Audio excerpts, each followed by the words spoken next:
ሄለን እባላለሁ። ትውልዴ የቆንጆቹ መንደር ከሆነችው ከወሎ ከተማ ወልዲያ ከተማ ነው። አዲስ አበባ ከመጣሁ ትንሽ ቆይቻለሁ። ልጅ በሚባለው እድሜ እያለሁ ነበር የመጣሁት። እናቴ ገና ወጣት ናት። እኔን በልጅነት እድሜዋን የወለደችኝ። እናቴ የሃይስኩል ፍሬሽ ተማሪ ሳለች ነው ገና በ17 ዓመቷ የወለደችኝ። ወጣት ልጅ በሚባለው እድሜዋ እናቴ ድንገት በማርገዟና በወግ ማዕረግ ሳትዳር እኔን አርግዛ በመገኘቷ በቤተሰቧ ዘንድ ብዙ ተደብድባለች፣ ተገላለች። ምንም እንኳን እናቴ ለወላጆቿ ከማን እንዳረገዘች ባትናገርምና ትምህርት ቤት ሲሄድ መንገድ ላይ ተደፍሬ ነው ብላ ብትናገርም በኋላ ላይ ለኔ ነገረችኝ እውነት ከመምህሯ እንዳረገዘችኝ ነበር።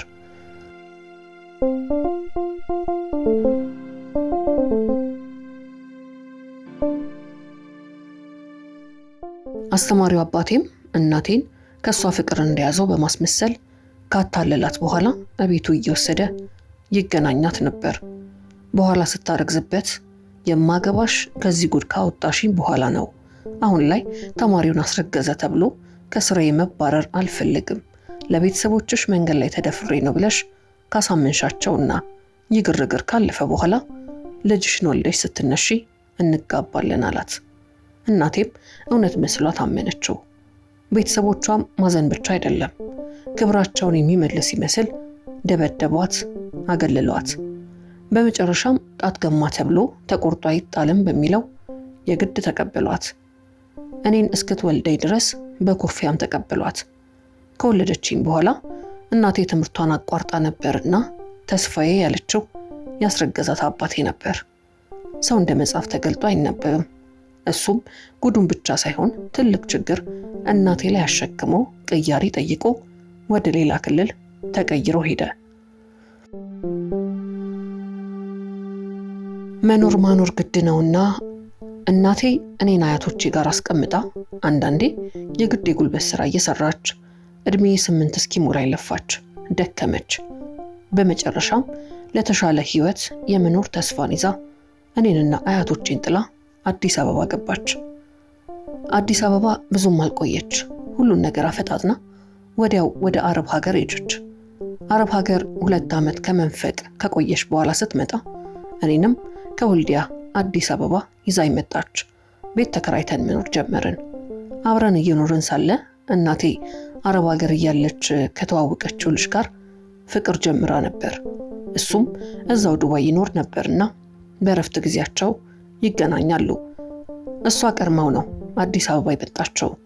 ከ2 ዓመት ቆይታ በኋላ እሱም አዲስ አበባ ሲመጣ ተጋቡ።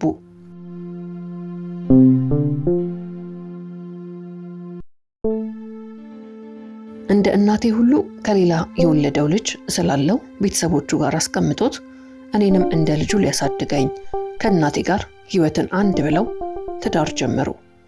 እናቴና የእንጀራ አባቴ ከተጋቡ በኋላ ጥሩ ኑሮ መኖር ጀመርን። እኔም ጥሩ ትምህርት ቤት ገባሁ። ይሁንና የምንኖረው የኪራይ ቤት ውስጥ ነው። ቢሆንም የእንጀራ አባቴ እዚህ ያለ የተመዘገበውና አረብ ሀገር ያለ ያላቋረጠው ኮንዶሚኒየም ዕጣ ደረሰውና ክፍያ ለመፈጸም በቂ ገንዘብ ስለሌለው የሥራ የሆነውን መኪናውን ሊሸጥና ሊከፍል አሰበ። እናቴ ደግሞ መኪናው የሥራ ስለሆነ አይሸጥም፣ እኔ ተመልሼ አረብ ሀገር ሄጄ 2 ዓመት ብሰራ ክፍያውን እዘጋለሁ አለችና ከአባቴ ጋር ተስማሙ። እናም እናቴ የ15 ዓመት ታዳጊ ያለው ተመልሳ ወደ አረብ ሀገር ሄደች። በዚህ መሃል እኔና የእንጀራ አባቴ ብቻ ቤት ቀረን። ነገር ግን ምግብ የምታበስልልንና ልብስ የምታጥብልን የቤት ሰራተኛ በተመላላሽ ተቀጠረልን። እናቴም አረብ ሀገር ሄደች። እናቴም አረብ ሀገር ከሄደች በኋላ በስልክ መገናኘታችንን ቀጠልን። እናቴ አረብ ሀገር ከሄደች ከ5 እና ከ6 ወር በኋላ የእንጀራ አባቴ ልጅ ሆነው እኛ ጋር እንዲኖር አመጣው። መላኩ ይባላል ልጁ። ከመግሩመስም በላይ ጎበዝ ተማሪ ስለሆነ ያስጠናኛል ተብሎ ቢመጣም ዱርዬነትን እንደ ውሃ ይጠጣልሽ ነበር። እኔም በትምህርቴ ሰነፍ ስለነበርኩ ጥናት የሚባለውን ነገር አልወደድኩትም። ልጁም ገና በመጀመሪያው የጥናት ጊዜ ነበርና ጥናት እንደምጠላ የገባው ቀን ለጥናት በሚል ሰበብ ቤት ስንውል ከጥናት ይልቅ በስልኩ ያስጫናቸውን ፊልሞችን ስናይ ነበር የምንውለው። በዚያ ላይ ልፊያችንና ትግላችን ቀውጢ ስለነበር የቤት ሰራተኛችንን ረበሽናትና ለአባታችን ነገረችው። አባታችንም ሁለታችንንም በጣም ተቆጣን። በዚህ የተናደደው ወንድሜ አንድ ነገር ሹክ አለኝ። የእንጀራ አባቴ ከቤት ሰራተኛችን ጋር የወሲብ ግንኙነት እንዳላቸውና በተደጋጋሚ እንደደረሰባቸው ነገረኝ። እኔም እቺን ይዤ ለእናቴ ነገርኳት። እናቴም ብልህና አስተዋይ ስለነበረች በወሬ ብቻ የእንጀራ አባቴን መጥላት ስላልፈለገች እንድከታተላቸውና ከቻልኩ ቪዲዮ ካልሆነም ፎቶ እንዳነሳቸው ነገረችኝ። እኔም ክትትሌን ጀመርኩ። እናም አንድ ቀን እኩለ ሌሊት ላይ የእንጀራ ወንድሜ መላኩ ሌሊት እኔ ጋር መጣና ቀሰቀሰኝ። ደንግጬ ልጮ ስል አፌን በእጆቹ አፈነኝና ነይ አባቴና ሰራተኛዋ የሚሰሩትን ስራ ላሳይሽ አለኝ። እኔም ሰራተኛዋ ወደ ቤቷ ሄዳ እንደምታድር ስለማውቅ እንዴት ይሆናል አላምንህም ስለው የቀረጻቸውን ቪዲዮ ከስልኩ ላይ አሳየኝ። ይሄኔ ተነስቼ ተከተልኩት።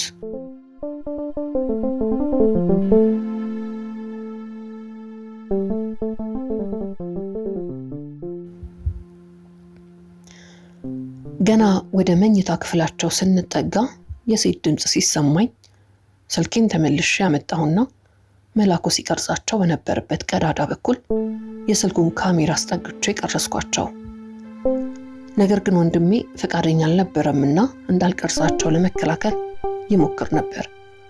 በዚህ መሃል አላማቸውን ይቀጩ የነበሩት ሰዎች ድምጽ ሰሙና የሚያደርጉትን አቁመው በደንብ ማዳመጥ ሲጀምሩ ሳይቀርመን እኛ ለማምለጥ ኮቴ ሳናሰማ ወደ መኝታ ክፍላችን ሄደን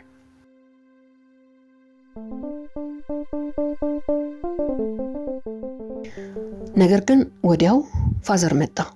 ቀድሞ መላኩን መኝታ ቦታው ስላጣው እኔ ጋር መጣ። ክፍሌ ሲገባ እኔና መላኩ አብረን ተኝተናየን። በዚህ ጊዜ የራሱን ጥፋት ወደኛ ለማዞር ሁለታችን ላይ አበደ።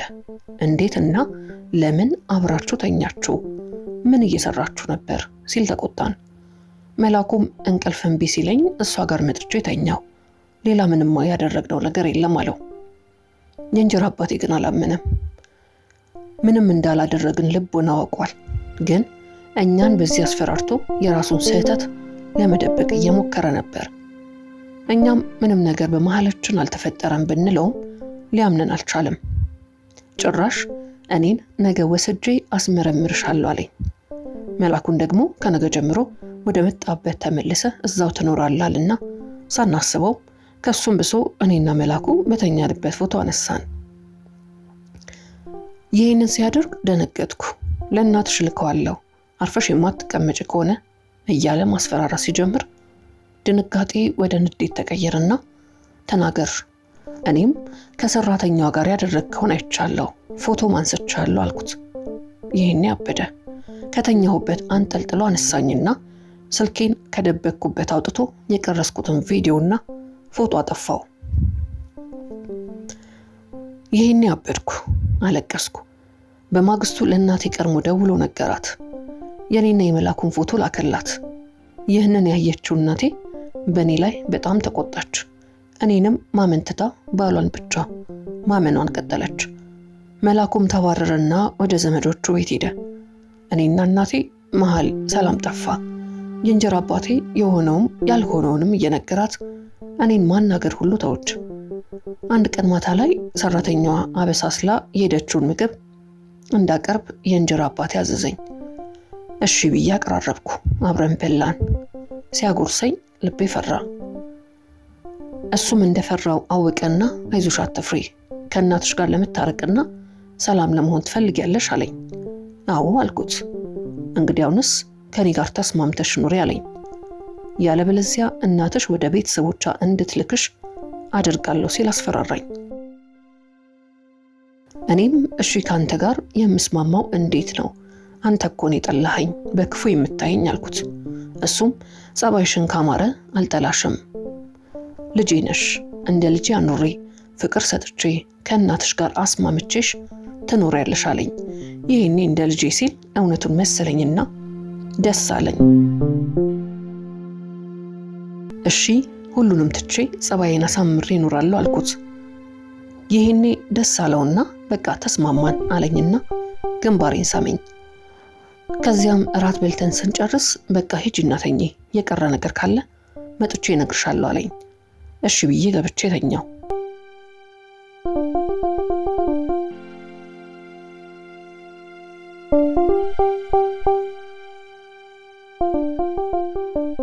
ሌሊት ላይ የመኝታ ክፍሌ በር ሲከፈት ሰማሁና ከእንቅልፌ ዋነንኩኝ። የእንጀራ አባቴ ነበር። አልተኛሽም እንዴ? የተኛሽ መስሎኝ ነበር አለና ያልጋው ጫፍ ላይ ቁጭ አለ። አይ ባንኜ ነው፣ ለምን መጣ አልኩት ፍርሃት ውስጥ ሆኜ። ቅድም የቀረ ነገር ካለ እነግርሻለሁ ብዬሽ የለ አትፍሪ፣ አባትሽ እኮ ነኝ እያለ ፀጉሬን በመደባበስ ጭንቅላቴን ይዞ ወደ ደረቱ በማስጠጋት እንደ አባት እቅፍ አደረገኝ። በፈራም ሄጄ ደረቱ ላይ ተደገፍኩት።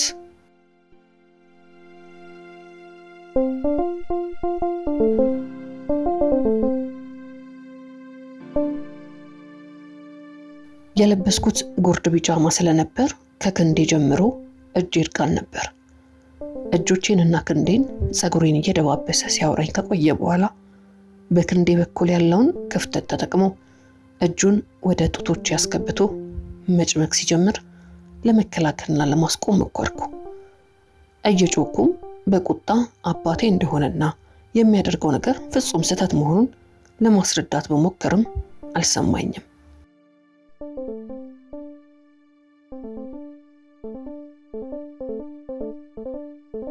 በጠንካራ ክንዶቹ ጠመዘዘኝና አልጋው ላይ በጀርባ ያስተኝቶ አንገቴን በክንዱ አንቆ እንዳልፈራገጥ ያዘኝ። በአንዱ እጁ ደግሞ ጡቶቼን መደባበስ ቀጠለ። በከንፈሩ የተዘጉ ከንፈሮቼን እየመጠጠ ፋታ ሰጣኝ። ቀጥሎም ጡቶቼንና ጭኔን በሚያሻሽበት እጁ። በዚህ ጊዜ የሆነ ስሜት በመላ ሰውነቴ ሲሰራጭ ተሰማኝ። በመጨረሻም ድንግልናዬን በእንጀራ አባቴ ተገረሰሰ።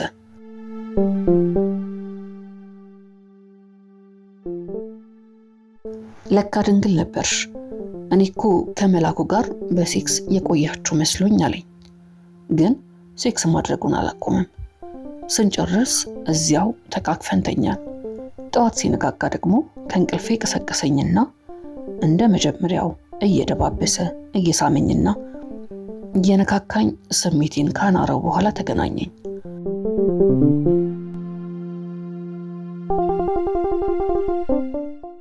ከዚህ በኋላ የኔና የእንጀራ አባቴ መኝታ አንድ ሆነ። መከላከያ መጠቀም ጀመርኩ። ሰራተኛዋም ተባራ፣ የቤት ስራው በእኔ ተያዘ። እናቴ ከአረብ ሀገር ጨርሳ እስክትመጣ ድረስ የእንጀራ አባቴ በቤት ውስጥ ባሌም አባቴም ሆኖ አብረን መኖር ጀመርን። ከስራ ለምሳ እቤት ይመጣና ምሳ ከበላ በኋላ ወደ መኝታ ክፍል መግባት ሳይጠበቅብን እዚያው ሶፋ ላይ ቁጭ እንዳልን በመሳሳምን ጀምርና ስንጋጋል ሶፋውን ያስይዘኝና ከእንጀራ አባቴ ጋር ያለኝ የድብቅ የወሲብ ግንኙነት ከግዳጅ ወደ ፈቃደኝነት በኋላም ወደ ፍቅር ተቀየረ። ማታ ሲመጣ ከንፈሩን ስሜን የምቀበለው፣ ቀን ለምሳ ሲመጣ ምሳ አቅርቤ በፍቅር እቀበለዋለሁ።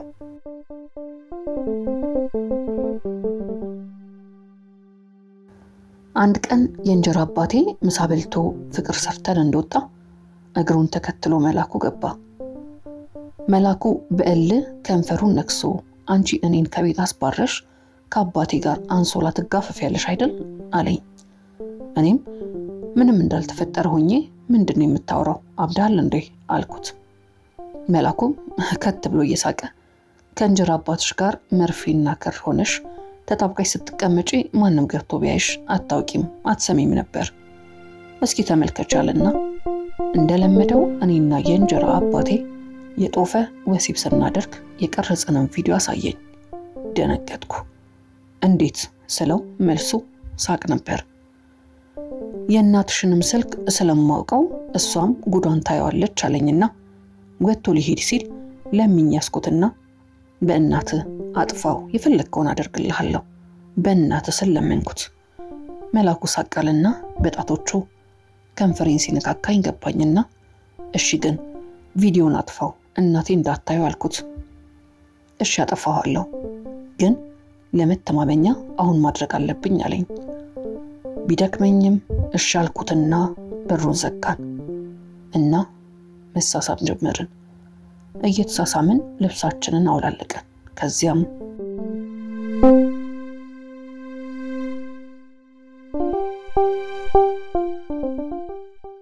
ከወራት በኋላ አባት አቶ ዘሪሁን ቀን ለምሳ መምጣቱን እየቀነሰ መጥቶ በኋላ ጭራሽ መምጣት ተወ። ማታ አብረን ማደራችን ግን አልቆመም። መለውጡን ስነግረው እናቴ ልትመጣ እንደሆነ አረዳኝ። ቀን ልጅየው አድፍጦ ይመጣና ይሄዳል። ከእንጀራ አባቴ ጋር የማደርገው ሴክስ ጣፋጭና በፍቅር ደስ ብሎኝም ነው። ከእንጀራ ወንድሜ ጋር የማደርገው ግን የግዴታና ህመም ይበዛበት የበቀልና የእልህ ወሲብ ነበር። ይህ ሁኔታ ለዓመታት ከቀጠለ በኋላ እናቴ መጣች። የአረብ ሀገር ቆይታው አብቅቶ በኪራይ ላይ የነበረው ኮንዶሚኒየም ተጠቃለን ገባን። እናቴ ለራሷ የሴቶች መዋቢያ ሱቅ ከፍታ አብረን መስራት ጀመርን። የእንጀራ አባቴ የቀድሞ ስራውን አጠናክሮ ቀጠለ። የእንጀራ ወንድሜም ሌላ ስራ ቢጀምርም ከኔ ጋር በድብቅ መገናኘታችንን ቀጠለ። የእንጀራ አባቴ ከወላጅ እናቴ ጋር አብረው ሲተኙና ወደ መኝታ ክፍላቸው ሲገቡ በቅናት መንጨርጨር ጀመርኩ።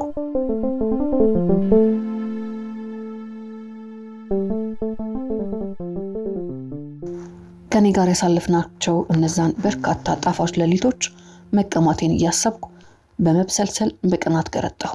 በዚህ መሃል የባህሪ ለውጥ ማሳየት ጀመርኩ። መነጫነጭ፣ ከእናቴ ጋር አለመስማማት ጀመርኩ። በኋላም ባገኘው ብዬ ለብቻዬ ተከራይቼ ወጣሁ። በዚህም ነፃነቴን አወጅኩ። እናም አንዳንዴ የእንጀራ አባቴ ይመጣና ከኔ ጋር አምሽቶ ተደብቆ ወደ ቤት ይሄዳል። በሌላ ቀን ደግሞ ወንድሜ ይመጣል፣ እሱም አድሮ ይሄዳል። በዚህ መሃል ያልጠበቅኩት እርግዝና መጣ። ለእናቴ ሌላ ፍቅረኛ ይዤ እንደነበርና ሳረግዝ ከዳኝ ስል ዋሻዋት። በእንጀራ አባቴ ደግሞ ያንተ ነው ካንተን ያረገዝኩት አልኩት። ለወንድሜም ካንተን ያረገዝኩት ስል ድርቅ አልኩበት። ይሄኔ ሁለቱም ሸሹኝ። ህይወቴ ምስቅልቅል አለ። ሁሉ ነገር ገደል ሆነብኝ። ነገ ልጄ አባቴ ማን ነው ለሚለው ጥያቄ ምላሽ ምን ይሆን?